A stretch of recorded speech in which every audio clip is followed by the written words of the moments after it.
Okay, everybody please stand up. Good morning, class. Okay, may we have somebody to lead us the prayer? Yes, Rochelle. In the name of the Father, the Son, the Holy Spirit. Amen. Before you take your seat, class, please pick up the pieces of paper under your respective chairs. Okay, I believe you are ready. You may now take your seats. Okay, but before we proceed to our attendance, allow me first to introduce myself. My name is Ivan Falcasantos and I will be your subject teacher for the reading and writing for this semester.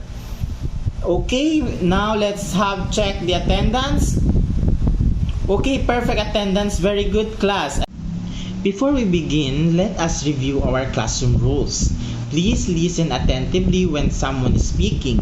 Raise your hand if you want to answer. Respect everyone's ideas and participate actively in all activities. So these rules are important because they help us maintain a respectful, focused, and productive learning environment.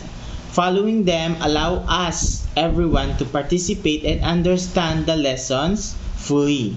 Okay? So today, our lessons focuses on organization in written text, which is one of the key properties of well-written texts.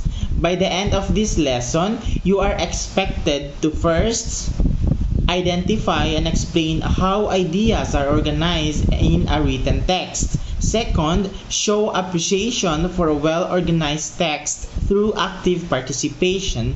And third, write a short paragraph using proper text organization. Understanding text organization is very important because it helps both readers and writers. For readers, organization makes the text easier to follow, understand, and remember. For writers, organizing ideas clearly ensures that their message is communicated effectively. To help us understand this better, we will start with an activity. I have prepared a paragraph on the board, but the sentences are jumbled. I want you to read it silently and think about the main idea and the order in which the sentences should appear. Once you have read it, I will ask for volunteers to arrange the sentences in the correct order. Okay? So after reading the paragraph, let us reflect. Was it easy to understand the paragraph before arranging it? So, we know many of you may say no because the ideas were what? Okay, very good, mixed and confusing. So this shows us that without proper organization, a text can be difficult to read and understand. Organization is the key to clarity, okay? So next, let us analyze what we did, what helped you decide which sentence should come first. So some of you may say you look for the what? Sentences that introduces the topic or identifies the main idea. Very good. This is an important strategy because the first sentence usually sets the stage for the rest of the paragraph. Why is it important to organize ideas in a paragraph? Because well-organized ideas help readers follow the message logically, prevent confusion, and allow important details to stand out. Very good. When ideas are scattered, the reader may struggle to understand the point of the what? Text. Very good. So now let us move to the main part of our lesson. Organization in written text means arranging ideas in clear and what?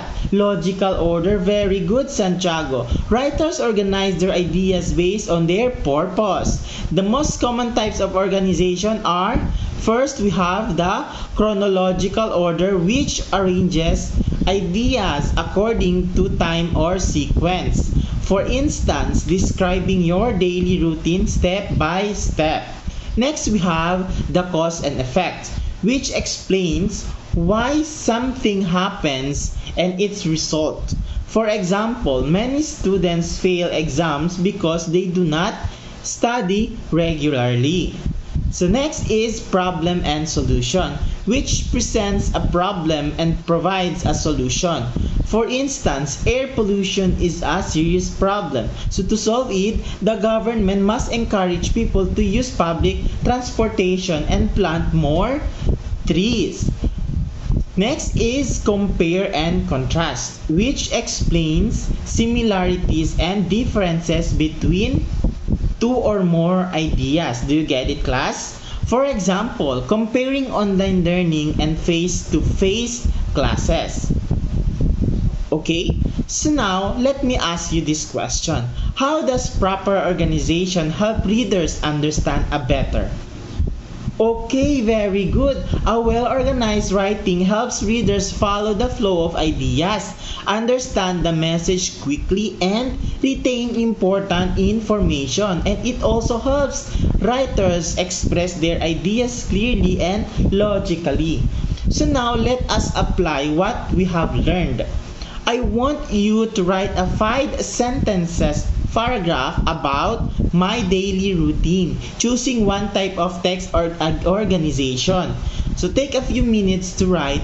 Once finished, some of you will read your paragraphs aloud and identify the type of organization you use. You might use chronological order, cause and effect, problem and solutions rather, or compare and contrast. Okay? Very good. So to further check your understanding, we will do a short quiz where you identify the type of text organization in each paragraph I present.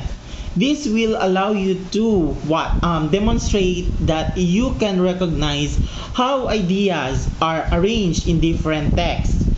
So finally, for your agreement, write one paragraph about my favorite school activity using chronological order and underline the signal words you use, such as first, next, and finally. This will help you practice both organizing your ideas and using transitions for clarity. Did I make myself clear? So in conclusion, organizing ideas in written text is essential for clear communication.